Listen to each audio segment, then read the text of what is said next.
ಮಲ್ನಾಡ್ ರೆಸಿಪಿಗೆ ಸ್ವಾಗತ. ಇವತ್ತು ನಾವು ತುಂಬಾ ರುಚಿಯಾದಂತಹ ಹಾಗೆ ಯಾವುದೇ ರೀತಿ ಕೆಮಿಕಲ್ ಏನೋ ಬಳಸದೇನೆ ದೇಹವನ್ನ ಹೇಗೆ ತಂಪು ಮಾಡ್ಕೊಳ್ಳೋದು ಅಂತ ನೋಡೋಣ. ಬಿಸಿಲು ತುಂಬಾ ಇದೆ ಅಲ್ಲ, ಎಷ್ಟು ತಂಪು ಪಾನೀಯ ಕುಡಿದ್ರೂ ಸಾಕಾಗೋದಿಲ್ಲ, ಮತ್ತೆ ಏನಾದ್ರೂ ಕುಡಿಬೇಕು ಅನಿಸ್ತಾನೆ ಇರತ್ತೆ. ಸೊ ತಡೆಯಕ್ಕೆ ಈ ತಂಪು ಪಾನೀಯವನ್ನ ಹೇಗ್ ಮಾಡೋದು ಹಾಗೆ ಏನೇನ್ ತಗೊಂಡಿದೀವಿ ನೋಡೋಣ. ಮೊದಲಿಗೆ ಇಲ್ಲಿ ನಾನು 1 ಟೇಬಲ್ ಸ್ಪೂನ್ ಆಗುವಷ್ಟು ಬಾದಾಮ್ ಗೋಂದನ್ನ ತಗೊಂಡಿದ್ದೀನಿ. ನಿಮ್ಗೆ ಎಲ್ಲ ಕಡೆ ಸಿಗತ್ತೆ ಬಾದಾಮ್ ಗೋಂದು.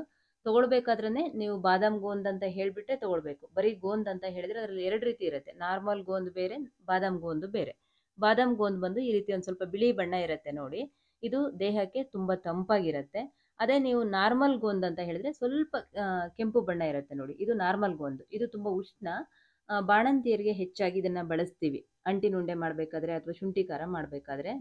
ನಾವು ಬಾದಾಮ್ ಗೋಂದನ್ನ ಹೆಚ್ಚಾಗಿ ದೇಹ ಉಷ್ಣ ಆದಾಗ ಅಥವಾ ತುಂಬಾ ತಲೆನೋವಾದಾಗ, ಉರಿ ಮೂತ್ರಗಳು ಶುರುವಾದಾಗ, ಸೊ ಈ ರೀತಿ ಬಾದಾಮ್ ಗೋಂದನ್ನ ಬಳಸ್ತೀವಿ. ಬಾದಾಮ್ ಗೋಂದು ನೀರಲ್ಲಿ ಅರಳುತ್ತೆ, ನಾರ್ಮಲ್ ಗೋಂದು ತುಪ್ಪದಲ್ಲಿ ಅರಳುತ್ತೆ. ತುಪ್ಪದಲ್ಲಿ ಹುರಿದಾಗ ಚೆನ್ನಾಗಿ ಅರಳ್ಕೊಳತ್ತೆ. ಸೊ ಇವಾಗ ತಡೆಯಕ್ಕೆ ಮಾಡೋದು ಹೇಗೆ ಅಂತ ನೋಡೋಣ. ಮೊದಲಿಗೆ ತಗೊಂಡಿರುವಂತಹ 1 ಟೇಬಲ್ ಸ್ಪೂನ್ ಆಗುವಷ್ಟು ಬಾದಾಮ್ ಗೋಂದನ್ನ ಒಂದು ಬೌಲಿಗೆ ಸೇರಿಸ್ಕೊಳ್ಳೋಣ. ಹಾಗೆ ಇಲ್ಲಿ 1 ಕಪ್ ಆಗುವಷ್ಟು ನೀರನ್ನು ಕೂಡ ಸೇರಿಸ್ಕೊಳ್ಳೋಣ. ನಾರ್ಮಲ್ ವಾಟರೇ ಹಾಕೊಳ್ತಾ ಇರೋದು.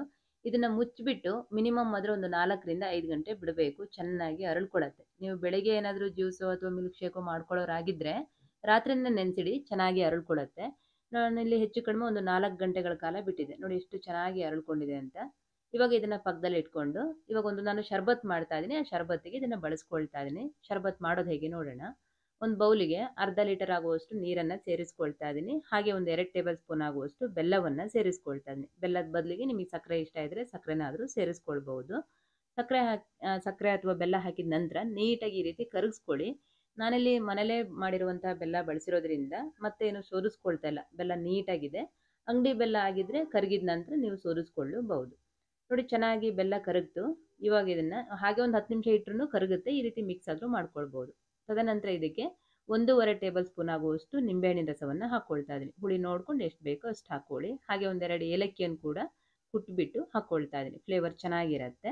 ಹಾಗೆ ಇದಕ್ಕೆ ಮೊದಲೇ ನಾವು ನೆನೆಸಿಟ್ಟಿರುವಂತಹ ಬಾದಾಮ್ ಗೋಂದ್ ಏನಿದೆ ಇದನ್ನು ಕೂಡ 1 2 ಟೇಬಲ್ ಸ್ಪೂನ್ ಹಾಕೊಳ್ತಾ ಇದ್ದೀನಿ. ಹಾಗೆ ಒಂದು 10 ನಿಮಿಷಗಳ ಕಾಲ ಕಾಮ್ ಕಸ್ತೂರಿ ಬೀಜವನ್ನು ನೆನೆಸಿಟ್ಟಿದ್ದೆ. ನೆನೆಸಿಟ್ಟಿರುವಂತಹ ಕಾಮ್ ಕಸ್ತೂರಿ ಬೀಜವನ್ನು ಕೂಡ 1 2 ಟೇಬಲ್ ಸ್ಪೂನ್ ಹಾಕೊಳ್ತಾ ಇದ್ದೀನಿ. ಅದು ತುಂಬಾ ತಂಪು. ಹಾಗೆ ಅದಕ್ಕೆ ಒಂದು 4-5 ಐಸ್ ಕ್ಯೂಬನ್ನು ಕೂಡ ಹಾಕೊಳ್ತಾ ಇದ್ದೀನಿ. ತಣ್ಣಗಿರುತ್ತೆ ಕುಡಿಬೇಕಾದ್ರೆ. ಐಸ್ ಕ್ಯೂಬ್ ಬೇಕಂದ್ರೆ ಹಾಕೊಳ್ಳಿ, ಇಲ್ಲ ಅಂತ ಹೇಳಿದ್ರೆ ಸ್ಕಿಪ್ ಕೂಡ ಮಾಡ್ಕೊಳ್ಬಹುದು.